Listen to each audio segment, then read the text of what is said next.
అందరికీ hi! Welcome to my channel. ఈరోజు మనం బాదుషా ఇంట్లోనే ఏ విధంగా తయారు చేసుకోవాలో చూసేద్దామా? మరెందుకు ఆలస్యం ఈ వీడియో పూర్తిగా చూసేసేయండి. నేను కూడా ఇది ఇంట్లోనే ఫస్ట్ టైం ట్రై చేశా. ఏ విధంగా వచ్చిందో చూసేయండి మరి. అదేవిధంగా చిన్న స్టోరీ మీకోసం. కథ పేరు కాలాన్ని కాపాడే అడవి. చాలా దూరంగా మ్యాప్స్‌లో కనిపించని ఒక ప్రాంతం ఉంది. ఆ ప్రాంతం పేరు కాలవనం. ఆ అడవిలో చెట్లు ఆకులు కదల్చవు, పక్షులు అరవవు, గాలి కూడా నెమ్మదిగా వీస్తుంది. ఎందుకంటే అక్కడ కాలం కూడా నెమ్మదిగా నడుస్తుంది. ఆ ఊరు చివర ఒక చిన్న గ్రామం. అక్కడే ఉండే అబ్బాయి పేరు అరణ్య. అరణ్యకి ఒక సమస్య ఉంది. అతనికి ఎప్పుడు సమయం సరిపోదు. అమ్మ పిలిస్తే ఆలస్యం, గురువు పిలిస్తే ఆలస్యం, స్నేహితుడు ఎదురు చూస్తే ఆలస్యం. అతని నోటి నుండి వచ్చే ఒకే మాట, తర్వాత చేస్తా. ఒకరోజు గ్రామ పెద్ద అతనికి చెప్పాడు ఈ విధంగా: నీకు సమయం కావాలా నాయనా? అయితే కాలవనానికి వెళ్ళు. కానీ జాగ్రత్త, అక్కడ నియమం ఉంది.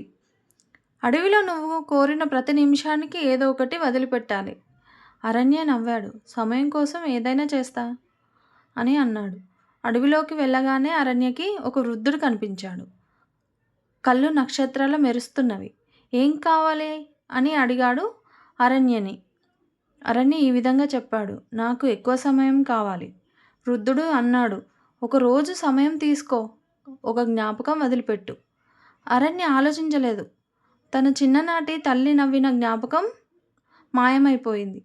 కానీ అతనికి ఒకరోజు ఎక్కువ సమయం వచ్చింది. మరోసారి ఇంకా సమయం కావాలనుకున్నాడు అరణ్య. ఈసారి స్నేహితుడితో నవ్విన జ్ఞాపకం పోయింది. అదేవిధంగా మూడోసారి కూడా వెళ్ళాడు.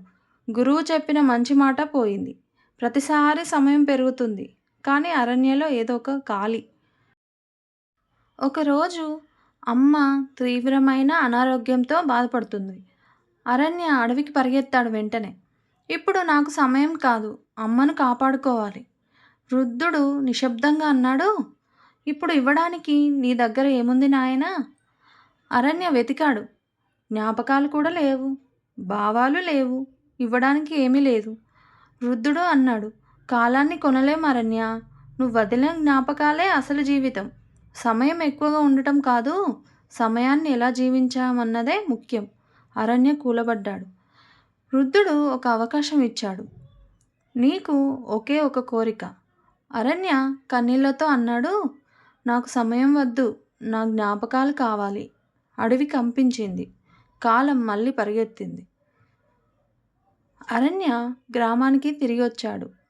సమయం మామూలుగానే ఉంది. కానీ ఇప్పుడు అతను అమ్మ పిలిస్తే వెంటనే వస్తాడు. స్నేహితుడు ఎదురుచూస్తే ఆగడు. ఎందుకంటే అతనికి తెలుసు, సమయం పొడిగించలేం, కానీ ప్రతి క్షణాన్ని విలువైనదిగా మార్చుకోవచ్చు. జీవితం చిన్నదని కాదు సమస్య, మన నిర్లక్ష్యమే దాన్ని చిన్నదిగా చేస్తుంది.